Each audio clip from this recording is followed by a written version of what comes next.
and corporal development. Go ahead.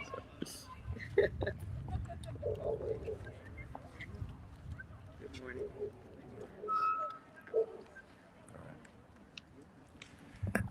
Good morning. Let me begin by thanking Congressman Mike Thompson, Congresswoman Johanna Hayes, and Congresswoman Lucy McBath, and members of the Gun Violence Prevention Task Force for their critically important work throughout the years to address this necessary issue. And I want to thank other members of the House Democratic Caucus who have joined us here today.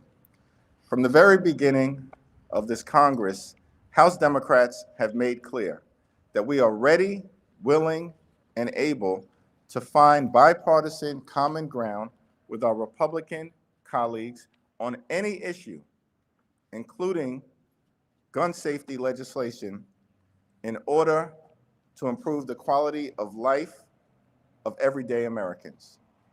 But consistently throughout this Congress, extreme MAGA Republicans have refused to work with us to solve problems on behalf of hardworking American taxpayers. Instead, the do-nothing Republican Congress has visited upon the American people chaos, dysfunction, and extremism over and over and over again. 11 years ago today, the shooting at Sandy Hook Elementary School shocked the conscience of our nation. 20 innocent, precious first-grade students and 6 educators were murdered in cold blood. The country said we must never allow it to happen again.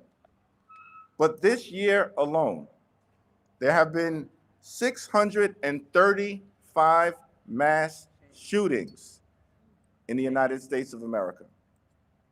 And more than 40,000 Americans have lost their lives due to gun violence in 2023 alone. That is unacceptable. That is unconscionable. That should be un-American. Today, the MAGA extremists in the do-nothing Republican Congress are leaving town without meaningfully addressing the gun violence epidemic in America or any other issue of significance. No progress on the economy, no progress on health care, no progress on affordability, no progress on public safety, no progress on education, no progress on any issue that addresses the health, the safety, or the economic well-being of the American people. Instead, extreme MAGA Republicans are trying to slash Social Security, cut Medicare, undermine a woman's freedom to make her own reproductive health care decisions, repeal the Affordable Care Act, and end democracy as we know it, but Democrats will continue to stand in the way and defend the American people. We will continue to press forward, particularly when it comes to addressing the gun violence epidemic in America. In the last Congress, under the leadership of Speaker Nancy Pelosi, House Democrats were able to pass the first meaningful gun safety legislation in 30 years. And it will save lives. But much more needs to be done. And we are ready to do that work. But extreme MAGA Republicans are standing in the way. We are here as House Democrats to make it clear that we will continue to speak up. We will continue to show up. We will continue to stand up. We will not rest until we end the gun violence epidemic in the United States of America. It is now my honor to yield to the distinguished gentleman from the great state of California, the chair of the Gun Violence Prevention Task Force, the Honorable Mike Thompson. Thank you, Leader Jeffries. 11 years ago, in 5 minutes, 6 teachers and 20 precious, innocent first graders, kids 6 and 7 years old, were brutally murdered at Sandy Hook Elementary School. Young, innocent children were gunned down, some at point-blank range, in cold blood at the place where they should have been safe, their school. They were murdered in classrooms and hallways while hiding in closets and under their desks. Their futures were snuffed out in the blink of an eye. 6 dedicated educators were also murdered while protecting the students that they loved.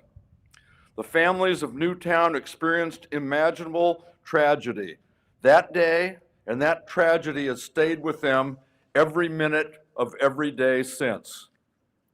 11 years later, in what should have been their senior year of high school, there are 20 high school graduations that won't be celebrated. There's a lasting scar that remains for the families and the survivors of this massacre, the entire Newtown community and our country.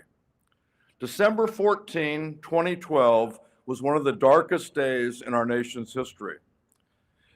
It was this shooting that prompted then Democratic leader Pelosi to create the Gun Violence Prevention Task Force that I'm honored to continue to chair today.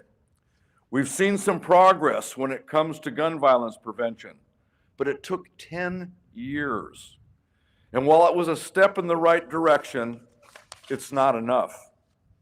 This Congress, House Republicans have not only blocked our gun violence prevention bills that would save lives, they've passed a bill that would make it easier to commit mass shootings. In previous Congresses, the House passed bipartisan gun violence prevention bills that had the overwhelming support of the American people, and Senate Republicans refused to take the bills up for a floor vote. Today, guns are the leading cause of death for kids and teenagers, and the Republican leadership in Washington refuses to work with us to pass bills that would save lives and make our schools and our communities safer.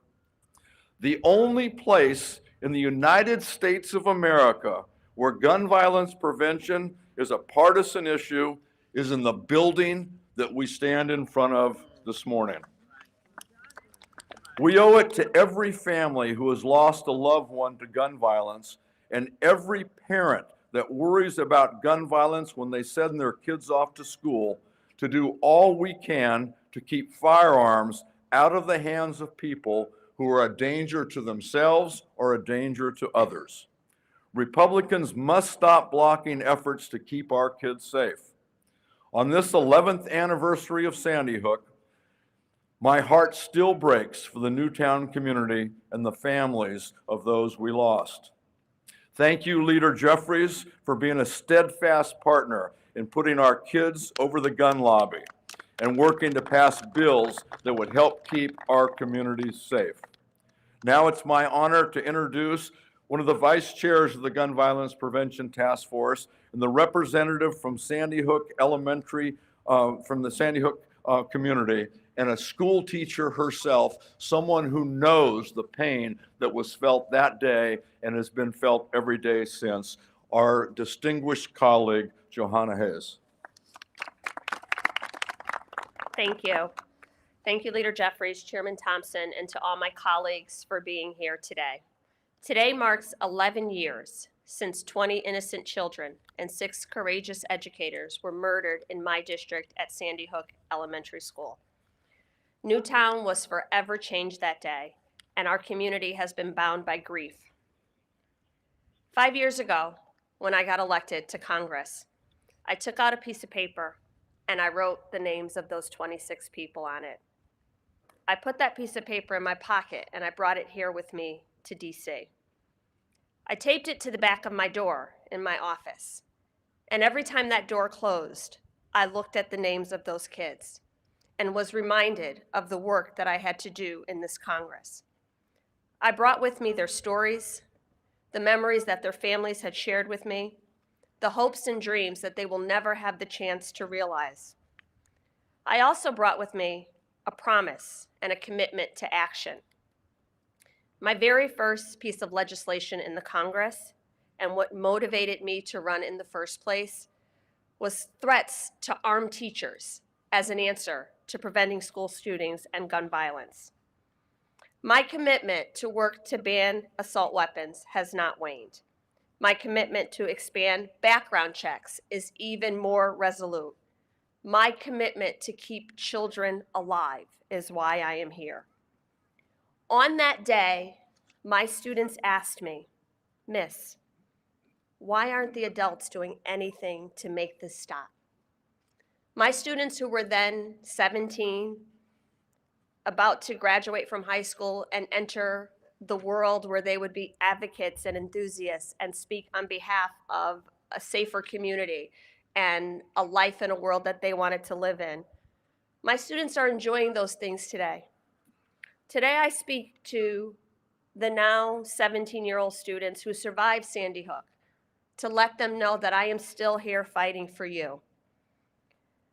We were able to pass the Bipartisan Safer Communities Act last Congress, but children are still dying. Enough has not been done. We have 2 discharge petitions right now on the floor trying to bring this legislation. It should be something that is not partisan. It should be something that we should all agree on.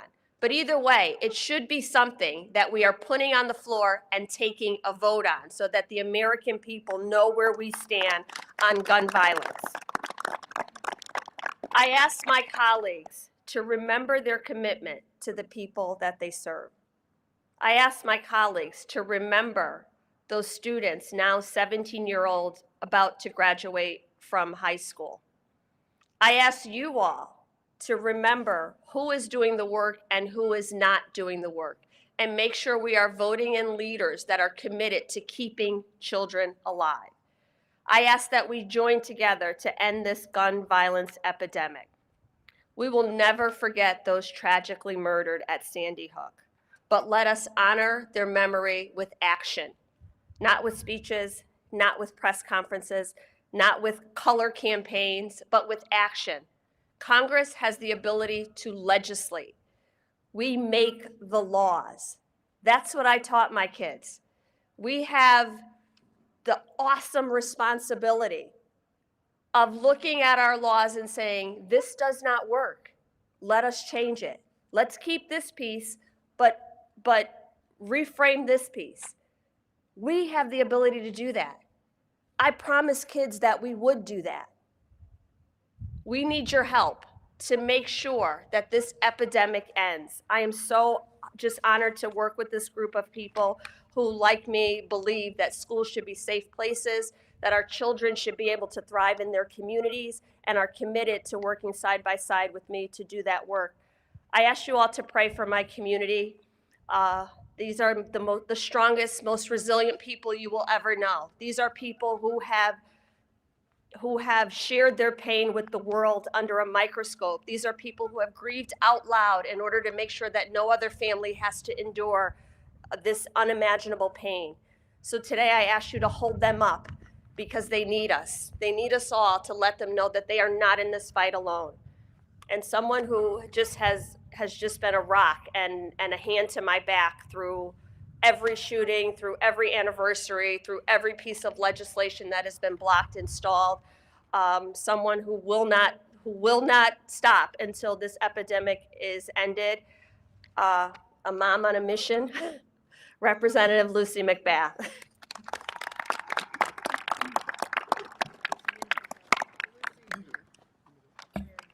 Well, thank you so much, Leader Jeffries, and thank you so much to the Chair of the Gun Violence Prevention Task Force, Mike Thompson, and thank you so much to my colleague and classmate, Johanna Hayes, who stands as a bedrock for her community each and every single year.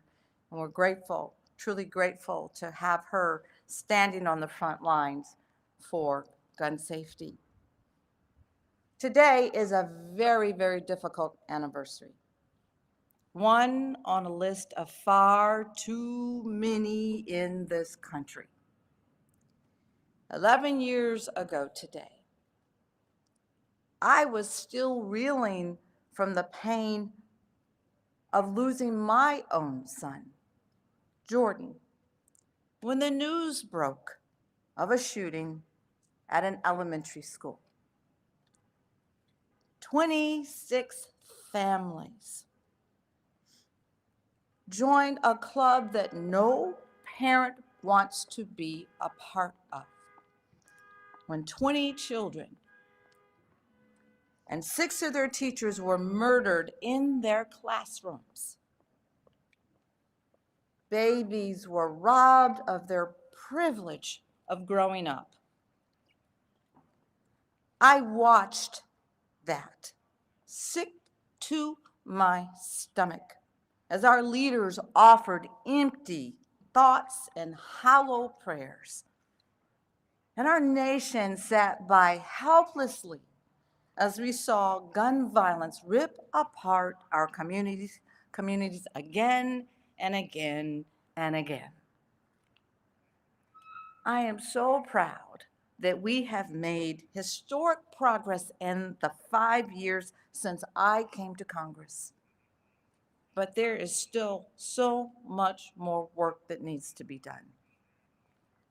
Instead of bringing any meaningful gun violence prevention legislation to the floor in this Capitol, the House Republican majority is leaving town for the year.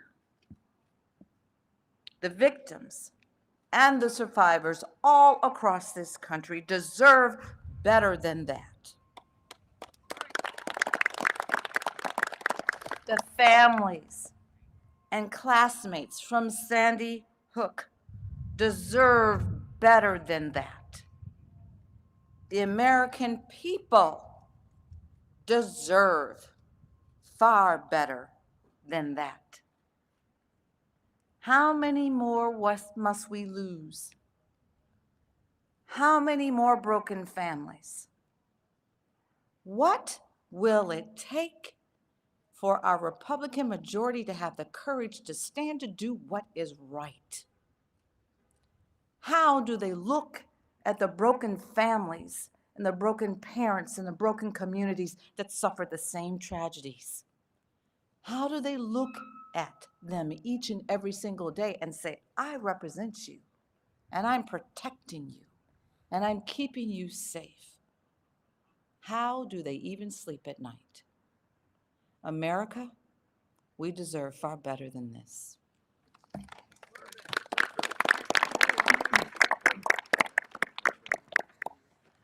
I want to thank Leader Jeffries for bringing us all together, and to my colleagues on the Gun Violence Prevention Task Force, Mike Thompson, Lucy McBath, Johanna Hayes. Thank you so much for all of your work. Today, Speaker Johnson will send members home for the holidays without acting on gun violence. And yet, far too many of our fellow Americans will gather around the holiday table with an empty chair after we've seen more than 40,000 gun deaths this year. This is a shameful abdication of our duty by this temporary Republican majority. Every single one of us on these steps remembers exactly where we were when news trickled out about Newtown and the 20 children and 6 educators that were killed. As a parent of a first grader at the time, as a parent of a high school senior today who's going to graduate, we'll think about those young angels. House Democrats, many of us are parents as well as legislators, have been fighting year after year for common sense gun laws to prevent tragedy like this from ever happening again. And we reject the cynicism that says passing this kind of legislation is simply not possible. When Democrats had the majority, we passed the most significant piece of gun violence legislation in 3 decades. Our schools were safer as a result of our work. It can be done. And when Democrats take back the House, we're going to finish the job and pass comprehensive gun legislation that has been plaguing our communities for far too long. That is our responsibility. That is our mandate, and that's what we'll do. Thank you so much, Leader Jeffries.